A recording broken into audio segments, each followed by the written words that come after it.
কুফর বিত তাগুত বলতে কি বোঝায়? কুফর বিত তাগুত ব্যতীত কাউকে মুসলিম বলা যাবে না। কুফর বিত তাগুত বলতে কাউকে মুসলিম বলা যাবে না।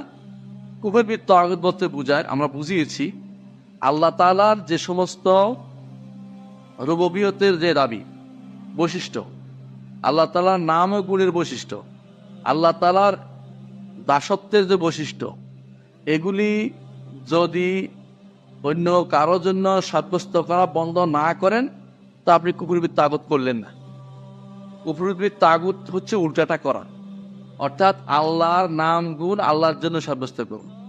আল্লাহ তাআলা তিনি আমাদের রব, তিনি আমার সৃষ্টিকর্তা, মালিক, তিনি আমার পরিচালক।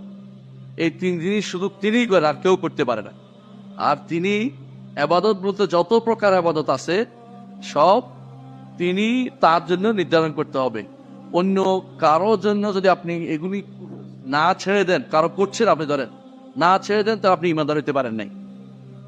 এখন বলতে পারেন কেউ গায়েবের ইলমের দাবি করছে, তাই না? গায়েবের ইলম কোনটার ভিতরে পড়ে? আসমা সিফাত। আসমা সিফাত না, আল্লাহর গুণের ভিতরে তিনটি গুণ অনেক গুণকে জমা করে। একটি হচ্ছে ইলমুল গায়ব, একটি হচ্ছে কুদরা কামেলা, একটি হচ্ছে হুকমুল্লাহ, আল্লাহর বিধান, শরীয়ত এবং আল্লাহর নির্দেশ। এই তিনটি জিনিস হচ্ছে মৌলিক। আরো অনেক আছে, গুণের তো শেষ নাই। এই তিনটি জিনিসের মধ্যে কেউ যদি অন্য কারো জন্য সাব্যস্ত করে, তাহলে সে মুশরিক হয়ে যাবে। বুঝে আসছে?